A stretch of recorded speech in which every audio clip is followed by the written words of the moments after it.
When we hold events at pubs around Australia, we ensure that we recognise the local Aboriginal and Torres Strait Islander nation, one of many that makes up the continent that we now call Australia.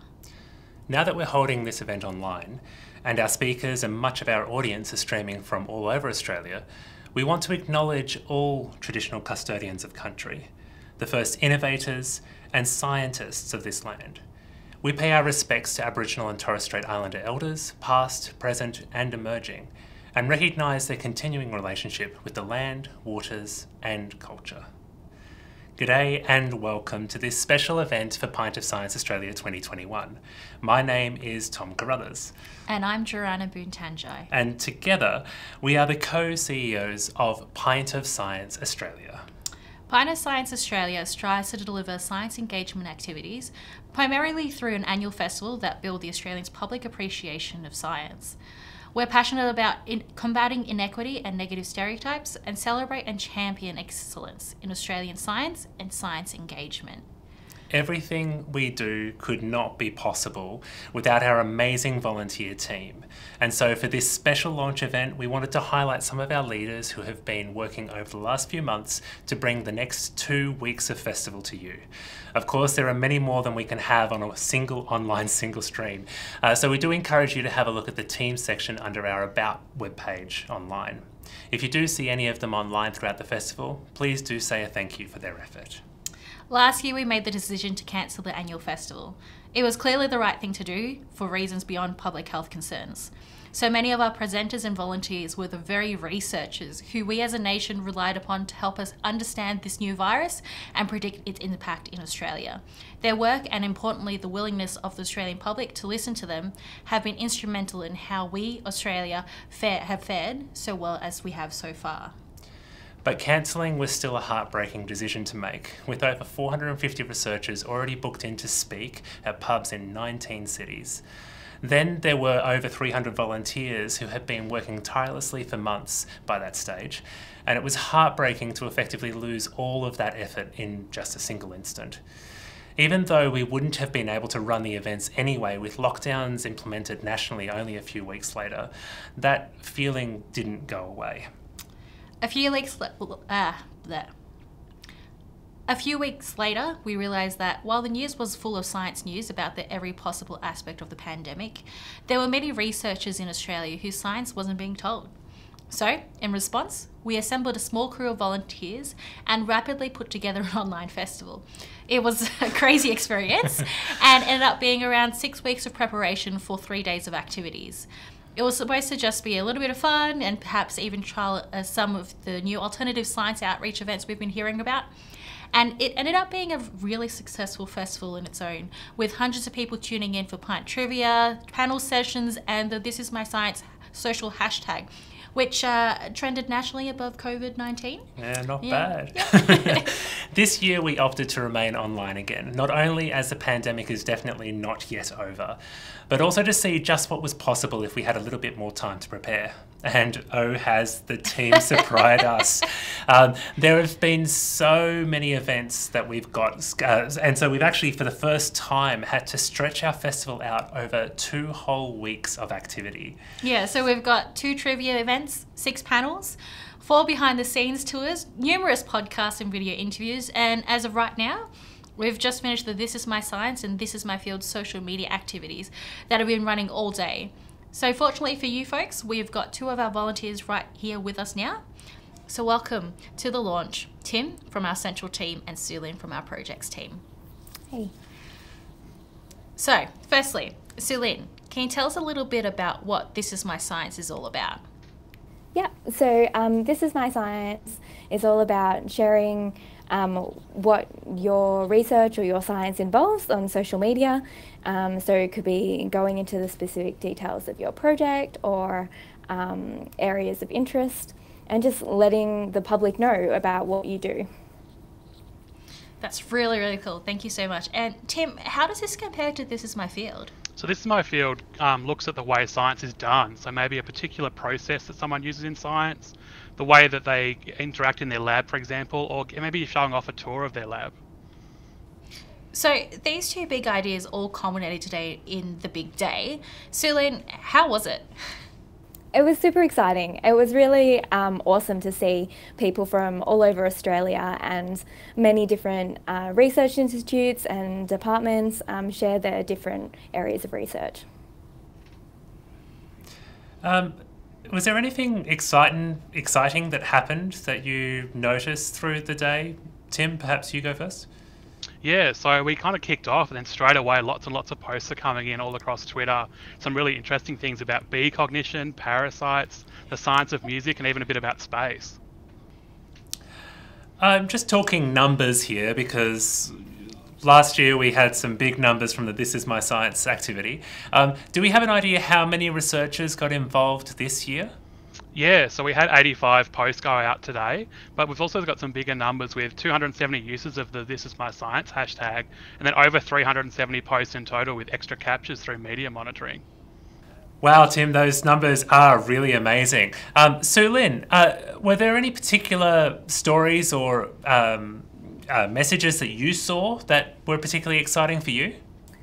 I think one of the favourite things that I saw was people showcasing not just their own work but also their entire team in the laboratory. It was really nice to see people feature other work done by their colleagues, and so I thought that was really interesting. Oh, that's really, really cool. I hope I can go have a look at that after today. Now, was a reasonable team behind this activity. Sulin, how did the team support researchers as part of this project? So the team spent a lot of work on trying to come up with resources to help encourage researchers to try communicate their science to the general public. So they put together a good guide to give people tips and tricks to share their work on various forms of social media. Now, if I wanted to go see this activity now in the post, where would I need to go?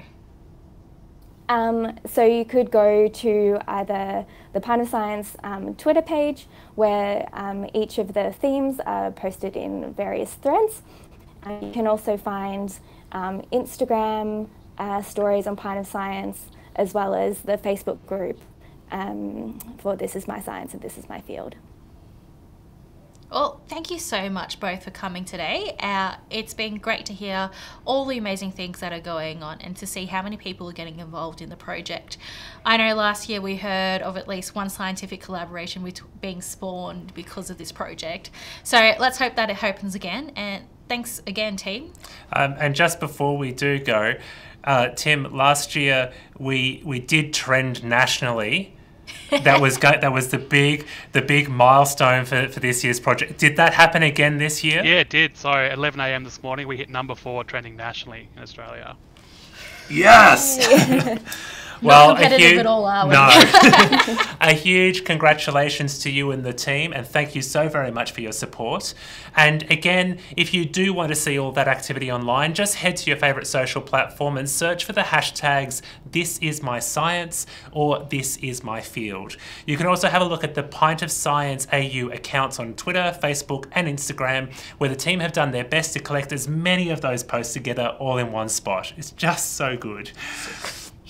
And now onto something brand new this year. It's a project we've called Live Tours. This project came about with the realisation that many of us, even within the science community, don't really get to see the behind the closed doors of labs that aren't our own. And on the line is Karen and Steph. Good evening both. Hi. So, can you tell our audience what the Live Tours are all about? Yeah, absolutely. So we've basically taken a behind-the-scenes look at some different labs and workplaces of various scientists around Australia, and just getting a little sneak peek of what you might normally not get to see. So when I tune into any of your tours, what might my experience going to look like? Yeah, so we're going to be guided on a tour by our presenter or our special talent for the evening, and they're going to show you various aspects of their workplace, some of the work they might get to do, where that work happens. Yeah, and then we'll get to take your questions afterwards. All right, so you've got me excited for the first event that starts tomorrow night. Where are we going to go? Sure. So first off, tomorrow we're joined by Dr. Eleanor Campbell at the Australian Synchrotron, where we get to see a real particle accelerator where they actually use light 1,000,000 times brighter than the sun to solve questions in both art and science. So later on this week, Friday, we're going to 21st May. go into a forensic chemistry lab and look into some fingerprint analysis and some various other things guided by a Dr. William at Griffith University. That sounds awesome. And how about next week? So on the 25th, don't forget to join us with Dr. Melrose Brown at the UNSW Canberra Space Facility, where they will show us how they design, build and test and operate intelligent satellites. And wrapping up the festival on Friday 28th? So wrapping up our live tours, we're going to be taken into 2 laboratories, fertility and development labs, guided by Dr. Pelosi and Yunnan. I imagine that you would have run into some challenges getting this series of tours organised. What was your biggest barrier? So of course, with the live tours format, one of the great challenges that we had was to actually get permission to film in such important institutions in Australia. Of course, many of these institutes do very specialised work, so don't imagine that being super easy. It can entirely ruin an experiment if someone opens the wrong door at the wrong time. Yeah, and I think that's part of why the live tours is going to be an exciting event for everyone involved, because normally people wouldn't be allowed to get into these places. Have you ever been inside the synchrotron before? No, I haven't. I'm very excited to see inside. Not personally, but with the live tours, we will all be able to, go in there and have a look. Oh, I really, really look forward to it. So where do I need to go to get involved? Yeah, so if you'd like to join us on one of these live tours, you just need to go along to our website. Tickets are free, so just register there and we'll be able to send you the link as soon as the tour is coming up. Now, talking about your experience personally, how you found volunteering with Pint of Science? Yeah, no, I've had a really good experience with Pint this year. It's been really nice to connect with people all around Australia. It's been fun to work on a project and I guess put together something that makes science more accessible for the public, and I guess just share something that we're really excited about. And how about you, Karen? Yeah, just as Steph said, it's really great to just contribute to science awareness everywhere, as well as just pick up skills that you wouldn't get from your everyday job. Thank you both for spending the time chatting to me tonight. Thanks for having us. And as Karen and Steph just mentioned, you can tune into the live tours each Tuesday and Friday of the festival. Head over to the website to register and get your link to tune in. When we are sharing talks in pubs, it is common for the team to squeeze in between the 2 talks that happen each night a mini trivia session for the audience. Last year we experimented with that format a little bit more thoroughly and ran one night with a proper science trivia. This year we've gone bigger and there is even more to get involved with. Introducing Benny and Rachel from the trivia team. Rachel, what can people expect when they come to Pint Trivia this year? Well, for our general trivia event, it's much similar to your normal pub trivia, though of course we can't run it in a pub this year. But it's all science-based, and we've got some great SciComm presenters who are going to make it really lively and I think really hopefully facilitate a really good discussion around the questions for the audience to follow along, both in their own discussions and watch as these 2 professionals, how they react to our questions. So hopefully everyone just learns a lot of fun science facts and gets their brain thinking. And there's another event 1 week later? Yeah, so the Big Pint Show is like the new baby of Pint of Science. And essentially it's for people to, have a little peek into how our Australian scientists puzzle out problems and how they think. And the audience also has a chance to have a crack at those questions before the event. I know there have been some trivia questions shared on the Pint of Science social channels over the last few weeks. Can you tell us about the Pint Challenge? Yeah, so the Pint Challenge is trying to get people actively sort of researching these fun science facts. So on Instagram and Twitter, you'll see about once a day, they'll make a post that'll try and tweak your brain or get you interested in some aspect of SciComm where you can go look up the answer. And if you then submit that answer to our Pint of Science to submit the answer to Pint of Science, you'll get some bonus points for the general trivia, which might give you a bit of a head up, as there are some prizes involved in the general trivia. So there's a prize? Yeah, there is a prize. So you can get an amazing Pint of Science merch pack, which will include the Pint of Science glasses. Now, the amazing thing about the glasses is it'll have artwork from this year, which is very beautiful. You should check it out if you haven't already. It will also include t-shirts, tote bags, and cute pins. And of course, bragging rights. The most important thing. Of course, bragging rights are very important. So how much is it per team? Yep, so you'll have to pay $21, but that is per team. So just gather your team in a place of your choice. Don't forget to register, pay $21 only, and you get a chance to win. And what about the Pint Show? So the tickets are available right now, and they're only $15. And that, of course, means anyone in a team or an individual can buy that ticket and then submit those answers. We're going to be releasing the questions on Wednesday evening after the original trivia event, and then we're going to be accepting answers up until the day before the big Pint Show, just to give us some time to mark them and make sure we get everyone's answers in correctly and give them a good thorough look over. Rachel, can you give me a bit of a sense of what it's been like volunteering over the last couple of months? Well, I've definitely learned a lot. I've attended a lot of events like this before in person, but never run them before. So seeing all the work that goes into it behind the scenes has been really educational and makes me appreciate these events a lot more than I did before.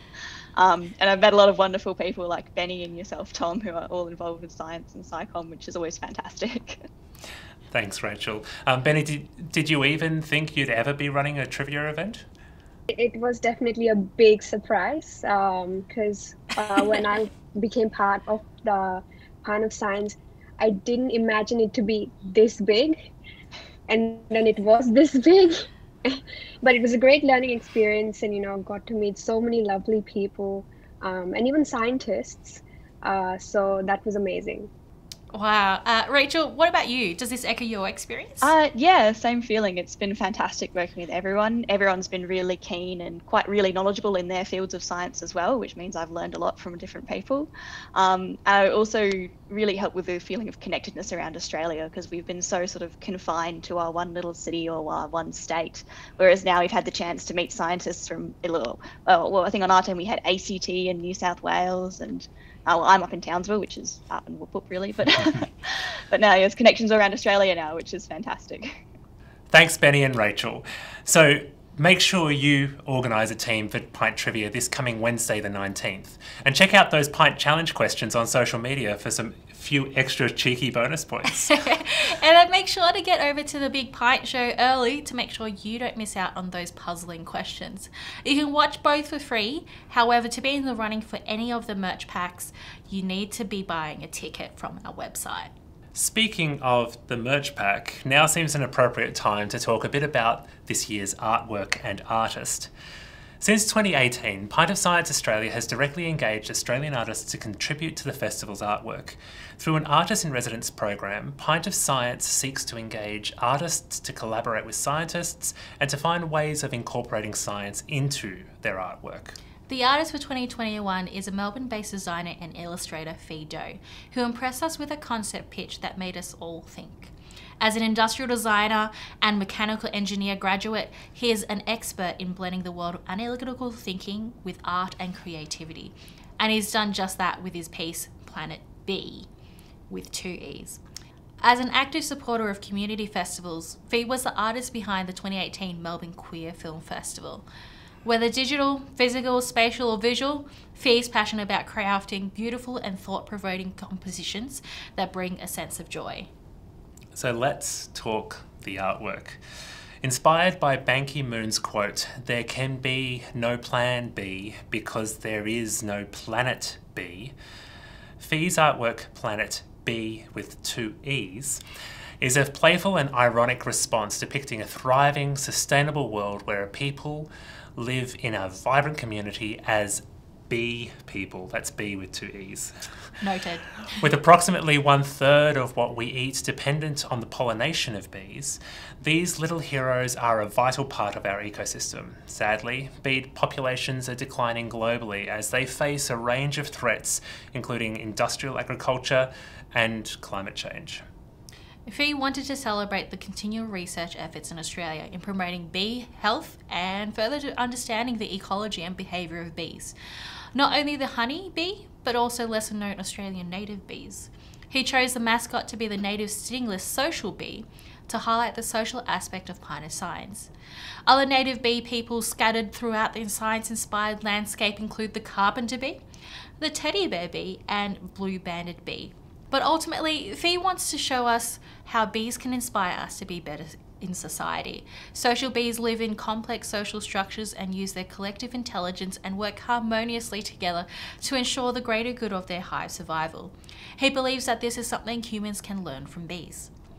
While there may not be a planet B, long live planet B. With 2 E's. You will have seen Fee's artwork all through this year's designs online. We think it's great. I really, really love it.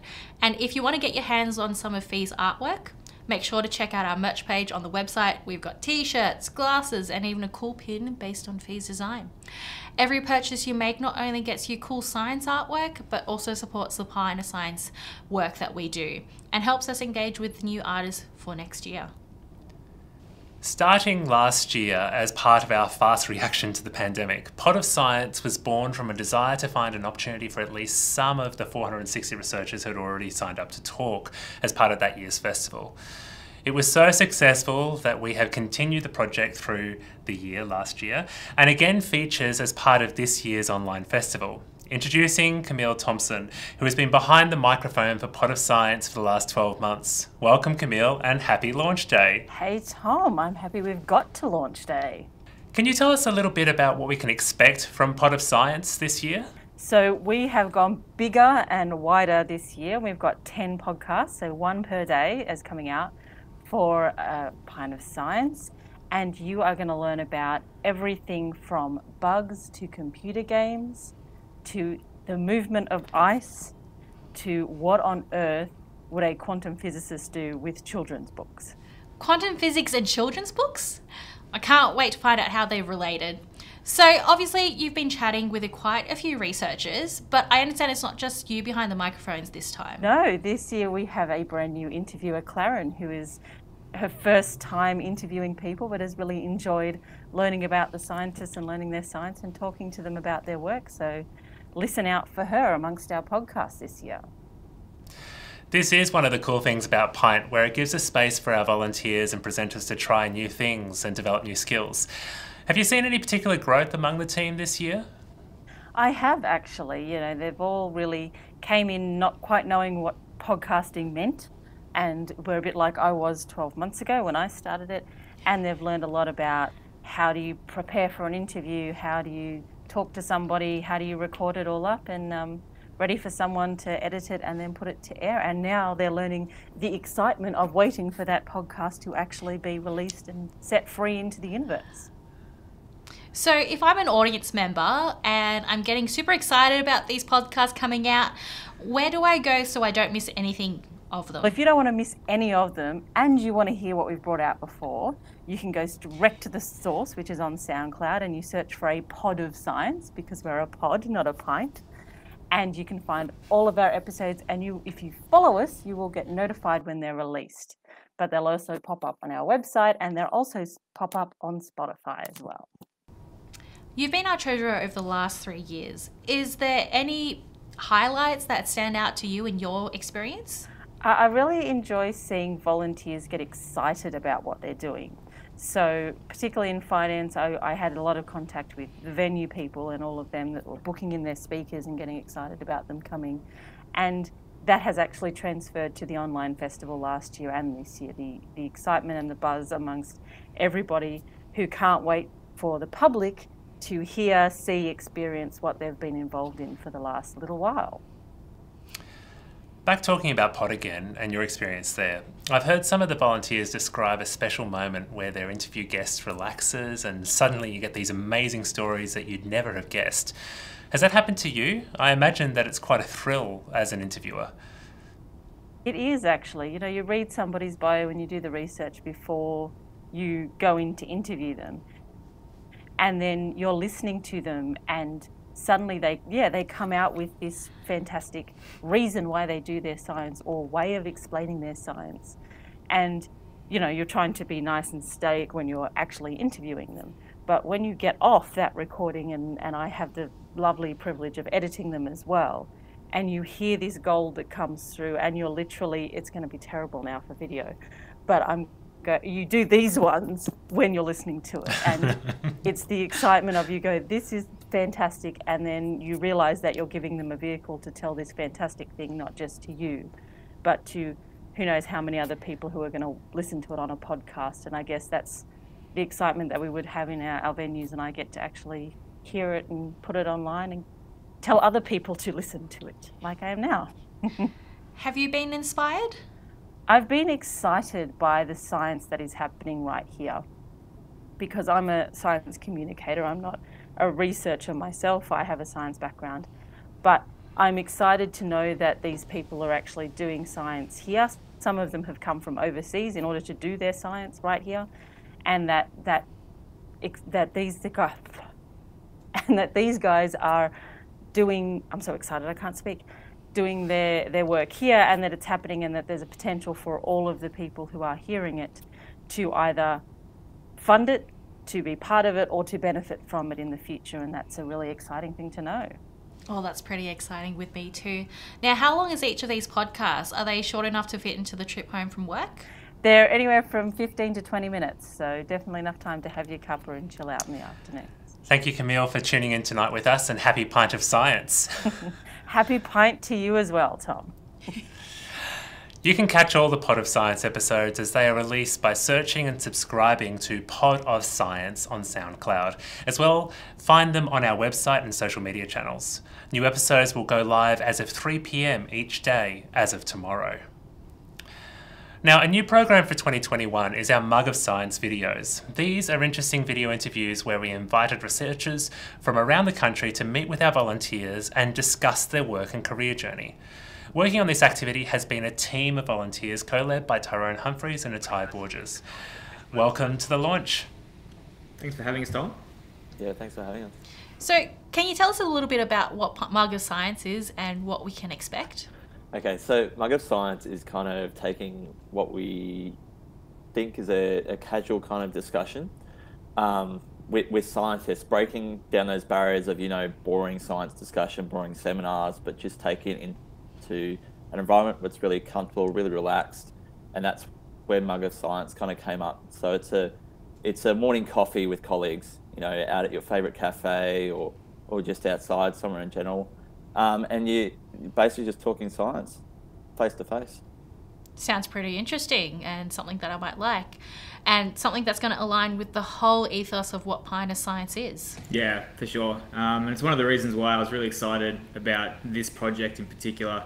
I just think, it really mirrored what Pint of Science, like Ty mentioned, that idea of breaking down what you think a scientist is, someone, behind a lab coat, in a lab all day, we're all just people, we're all just, doing what we think is right, and we all have interesting stories. So it was great to, just be involved in something that's quite relaxed, and allowing people to just tell their story in an informal manner. And I hope that, everyone kind of enjoys the discussions that we have.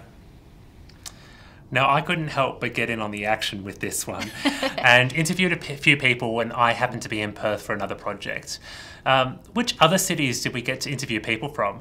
It was a nationwide project. We tried to hit as many cities as we could.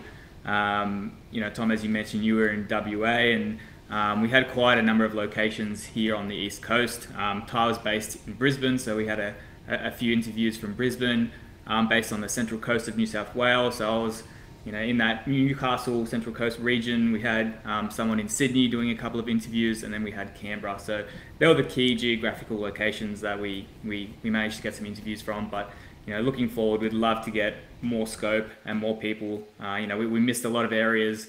Unfortunately, we just didn't have the manpower, the people power to get everyone interviewed. But we'd love to expand that in the years to come, and try to get as many people as we can. So it sounds like the project will be ongoing then. Are you both putting your hands up to continue helping out? Yeah, let's do it. 2022 Yeah, why not? I love it. Keep it going. Yeah. So just how many episodes of Mug of Science are there going to be in this festival this year? Right, so there are 15 episodes in total, as what Natai said, spread out across Australia. And they should be ready each day of the festival at 10 a.m. ready to go, and there's a few there in the afternoon as well. So they kick off tomorrow morning at 10 a.m. And where would we go if we wanted to watch A Mug of Science? Right, so they're primarily uploaded to YouTube, and we'll be keeping our socials up to date, so you can get onto the Facebook, the Pint of Science Facebook. There'll be a link up there that'll take you straight to the YouTube page, and you can follow along on YouTube, follow along in the comment section, and we'll do our best to respond to you in the comment section as well. Keep the discussion going. So 15 videos organised, shot and edited and distributed. It's a lot of effort. I know you had a team working with you. Was it the first time for them to do video editing and interviewing on camera? I think it was. Yeah, I don't think many people had much experience interviewing or even, editing videos. I know that my first video I did, looking back at it now, there's like 3 or 4 things that I wish I could, go back and redo. So it's been a really, great learning experience for myself, and I think for the rest of the team too. So we kind of were learning on the job almost. We had some great guidance, obviously, by yourself and the rest of the executive team. But yeah, I think because we were so spread out, we couldn't really be, hands-on with each other and helping each other on the day when we were filming. So it was fun. It was challenging initially, but it was great, and I think we've learned a lot of good skills. I really like Premiere Pro now, and hopefully it doesn't take up too much of my time in the future. I can feel it's almost a bit of a rabbit hole. When you start, you almost pop out the other end, and it's tomorrow morning at 7 a.m. and you've made a 5-minute video. It looks great, but yeah. So tell me a little bit about your experience now as volunteers with Pint. You've both been with us for a while. How have you found the experience this year? Was it what you were expecting? Well, so I started in 2019, and I was a venue volunteer at the Norman Hotel in the Gabba in Brisbane. And then I signed on for last year too, but obviously that didn't pan out. I was meant to be at the Paddington Hotel, which was a great venue, so I hope we can maybe do it there future. And then this is my 2nd year / 3rd year kind of working at Pint of Science. How about you, Natai?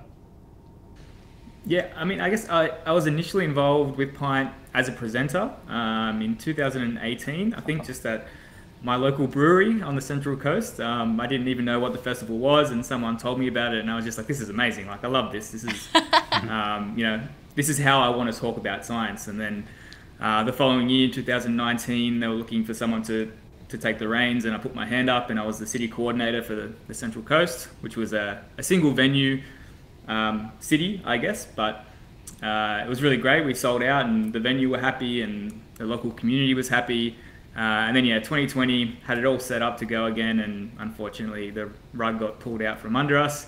But yeah, now 2021, it's a new experience again because it's a virtual or online experience. So I'm really happy to be involved again, and it feels different, but it still feels the same. And yeah, so that's been my journey with Pint.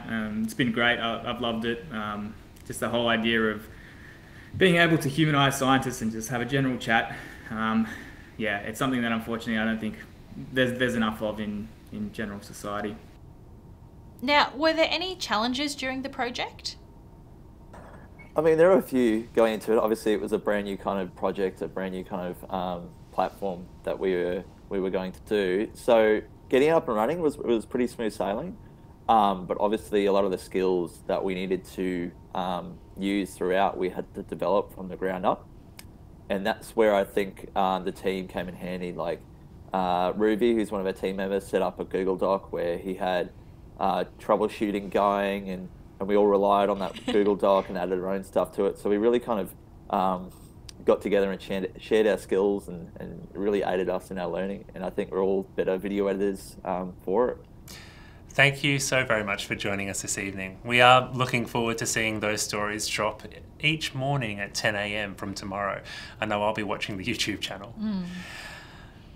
Now, onto a project we've been doing one way or the other for the last few years. We noticed that we would get requests from podcasters in the lead up to and straight after the festival, asking if we could recommend guests. This is what became our Pint Takeover, a project to get more science on the airways of other people's podcasts and radio shows. Leading up the team this year is Dr. Oladi. Welcome to the launch. Thank you. Thank you for having me. First up, could you outline what Pint Takeover is all about and what you and the team have been doing this month? So obviously this year you can't go to Pint of Science, but Pint of Science coming to you, and that's in various ways. And one of the ways is to take over the air and your favorite podcasts and radio shows. So yeah, we have Pint of Science researchers that are chatting with various hosts around the country about their latest work, and having this conversation brought to you. Really cool. So how many researchers have you and the team been able to get out there on other people's podcasts? This year's about 30, which I'm very excited about. And I'm saying about because there's still some interviews that are pending. So hopefully we'll actually exceed that number. 30, wow. It surely hasn't been surely mustn't have been easy to get that many out there. What's been the biggest challenge during this project for you? I think, through this project, I started to understand how radio and podcasts actually work. And it's a lot of last minute work, right? So it's not exactly easy to sort of plan ahead when all this is sometimes, the interviews are sometimes confirmed just a few days before they actually happen. So that's been the biggest sort of challenge to work around, really. So has this been largely a new experience for you then?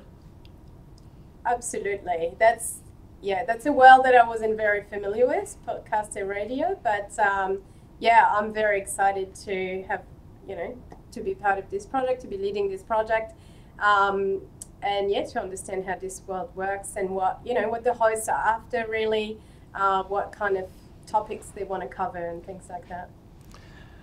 What's your favourite thing about what you and the team have been able to achieve in this project? I've just liked the diversity of topics that, we've been covering so far. We've had, ecologists, biologists, we've had people working in the space of mental health, archaeology. So it's been really exciting to, have all these conversations. And we talked about dating Aboriginal rock art. We talked about mental health in young people. We talked about, building the first synthetic eukaryote, the first yeast. We talked about tracking sea turtles from space and a whole bunch of other fun topics. So that's been fun, and I think it's been really well received, and some of the hosts actually mentioned that they'd like to have the researchers back on their podcast or on their radio show. Oh, that's fantastic. You are one of our volunteer veterans and used to manage all of Melbourne events when we had Pint in the pub. Tell me a little bit about your experience volunteering over the last few years and what you've personally got out of it. Yeah, sure. I've just really liked the enthusiasm of speakers. Pint of Science is something that scientists really want to be part of. And I guess part of the reason why is that we don't necessarily, as scientists, don't necessarily have the opportunity to really talk to the public. It's all nice and well to write papers, but that's probably not the way we're going to have the biggest impact. So I've just really enjoyed, coordinating Melbourne events and seeing the festival grow year after year. So I did it for 3 years in person. Before the thing that can't be named that prevented us from coming back to bars. But yes, it's just been fun seeing the enthusiasm around the event, as I talked about speakers, but the public also had really enthusiastic feedback, which has been really, really great to see. Thank you again, Oladi, and happy Pint of Science Festival to you. Yes, let's do it. And of course, you can check out our website where the list of Pint takeovers are published. Where we were able to, we've included a link direct so you can have a listen. And of course, some radio stations are live. And finally, onto a project that is most similar to our previous Pint of Science events in the pub, Pint Panels. We have Celia and Amy joining us. Welcome both. Thanks for having us. Thanks for having us. So tell us a bit about Pint Panels and what went into organising these events this year. So we had great fun at the start of this, sort of contemplating what we could bring to a broad general audience and what panel topics might be interested for a broad audience to participate in and hear about. And we thought, why not make it something that isn't on everyone's agenda at the minute, not necessarily COVID related, but something different and something that, is at the forefront of Australian research, have got a lot of exciting researchers progressing science, and also outside of academia, we're trying to bring these panelists together to discuss topics that we really thought that a broad audience would be interested in. And so we settled on 6 different themes in particular. Celia mentioned 6 events. What will those 6 events cover? So this year we tried to answer questions or bring panelists together to answer questions that affects everyone or our society as a whole. So one of our panels is all focusing about maths and its place in STEM, science, technology, engineering, and mathematics. Other panels are answering whether we can cure cancer. There's one on space travel and whether human space exploration is a possibility. There's one about food and securing food for the future. One about saving the Australian wildlife, and also ethical considerations in our... Now, if I want to attend these events, what do I need to do? Hit up our website where you can click the link to the Pint Panels.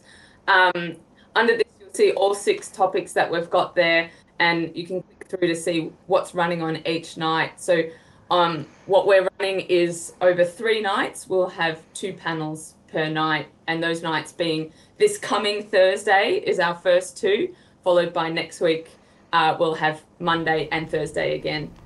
So I know when I'm trying to get my friends to catch up, it can be quite a challenge to line up everyone's availability. How is it for you folks trying to find speakers to fit into these topics on those specific nights? Yeah.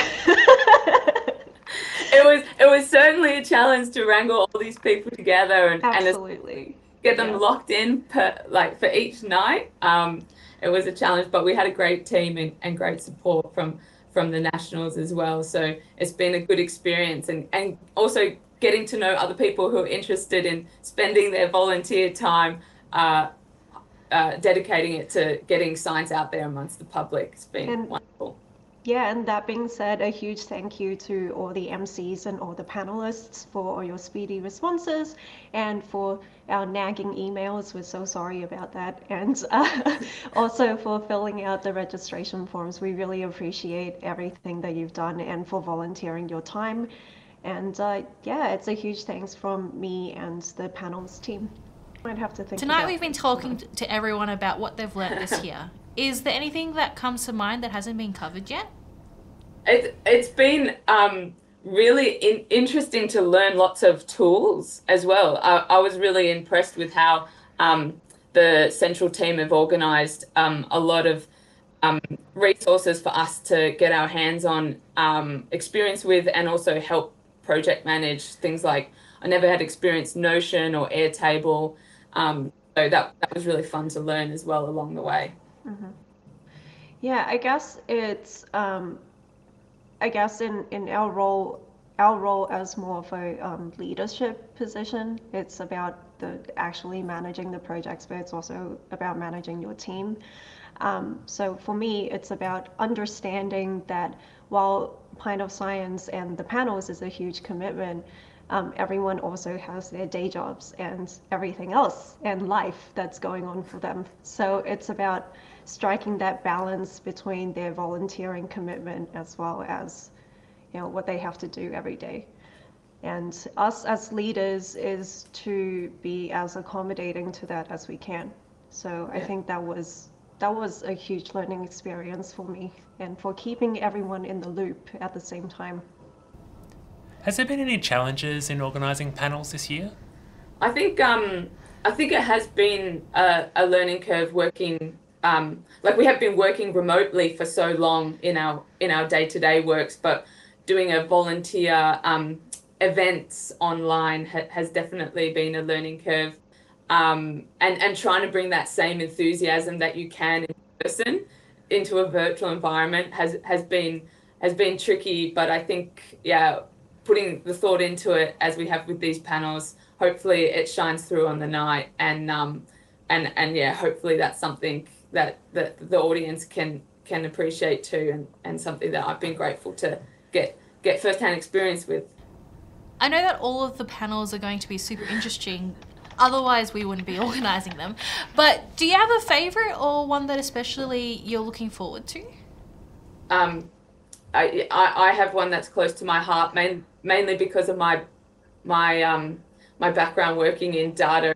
I'm interested in this ethics, the data ethics one, in particular because I've only just learnt the concept of Indigenous data sovereignty, and we'll have an expert bringing that to the floor on the night, and so I'm particularly interested to hear how that goes and learn more about it. And Amy, what about yourself? Yeah, okay, one of the talks, I'm particularly excited about the Space Odyssey panel, mostly because a lot of the speakers on there are going to talk about stuff that I've never even thought about before. A lot of it is about whether it's possible for humans to survive long-term in space or to travel long-term in space. In particular, I am excited to hear from one of our psychiatrists who is studying human psychiatry and how space and environment affects that. And also we have someone who is a space test scientist from the National Space Test Facility Manager, who actually tests spacecrafts and stuff that's going to be launched into space, which I'm really excited about. Amy and Celia, thank you for joining us tonight, and best of luck with the panels later this fortnight. Now, make sure that you head over to our website to find the panel and register to make sure you get the link so you can watch along. And finally, something a little bit different. At Pint of Science in Australia, we highly value the role we play in equipping our volunteers and presenters with critical skills in science communication and event management. To that end, we've had a project running over the last few months where invited experts delivered a series of workshops for our volunteer and presenting cohort. I'd like to now introduce Bella Bauer, who has been a previous presenter and this year the volunteer really driving this behind the scenes work. Thanks for joining us, Bella. Hi, thanks, Tom. So let's start with a quick run through of what it is you've been doing with Pint of Science over the last, well, it's been a couple of months now, hasn't it been? Yeah, well, since March we've been running a few internal workshops for our volunteers. So we've run 6 in total so far, and they've ranged from learning how to do podcast skills, how to interview on radio, how to present, how to get your lighting and your camera and your sound set up really good. So things that you can do in the background to make sure that when you're communicating your science, you're doing a great job and it's getting out there to the public. And of course, these things are extremely important in the online environment, isn't it? Especially with our festival being entirely online this year. Yeah, I've heard some great things about running these workshops. It's always really good to capacity build others within the team. And so some people are really fantastic at knowing how to do lighting and sound, and others are really good at being able to record their own podcasts and edit and the cool little hacks in between. So sharing the skills that each of the volunteers bring to Pint of Science is great. And then it just means that in the future, there's more people that can step up and do that next role next year and in the other years to come. Now, you've been a huge enabler personally with these workshops. Can you tell us a little bit about your specific role in making these happen? Yeah, my role is really just coordinating it, so making sure they happen, sending out calendar invites, making sure the right people are there to present, and getting everyone on board to come along and listen, and then recording them. So we've got them in the background just in case we need to send them out to speakers and presenters in the future too. So we've always got them as a resource. So I know that you've been present at most of these workshops. Has there been anything specific that you've found useful? last year I presented and I didn't know how to light my own room. This year I've taken some lessons from Tom as to how to light my own room. So I look a little bit better on screen, which is always a good thing. We all like looking better on screen. Now, you've been involved with Pint of Science for a little while now. How have you found the experience so far? Yeah, it's been different because I came along to my first pints and they were in the pub and I was watching my friends present. I'm like, wow, they're amazing presenters. This is fantastic. This is what I want to be able to do too. And then pandemic hit, we went online. And so last year I presented online in a panel and I kind of got that first taste of presenting online where you can't see your audience, but you still are hoping that you're engaging well with them. And this year podcasting too, which was new to me. And again, it's a bit of a different skill, but also you don't engage with your audience that much. You're like, oh, hope they're engaging with it. But I think it's a fantastic organisation because it's really a lot of early career researchers that are learning new skills in science communication. It's great for the public and it's about getting that research away from just writing the paper and it not going anywhere, but actually going out there. Hopefully when we go back into real life settings, you'll get that engagement again of the public coming back and saying, oh, hey, that's a really cool idea. Have you thought of this or something like that? That's what's really valuable. So I hope we still get that online a little bit, but I think it is a little bit harder. Well, thank you so very much for all your work this year and for joining us this evening. Thank you. Well, that does bring us to the end of this launch event. We hope that it is really evident now just how much the team has done over the last several months to get us to where we are today. A reminder that Pint of Science is entirely volunteer powered. Each of the projects that you can engage with this year is done from the goodwill and energy donated by our amazing volunteers. You can support their effort by considering making a donation on our website or perhaps even purchasing some of this year's merch from the online store. Or even last year's. Or even last year's merch. Thanks again for joining us. I'm Jirana Boontanjai. And I'm Tom Carruthers. Good night and happy Pint of Science. Bye everyone.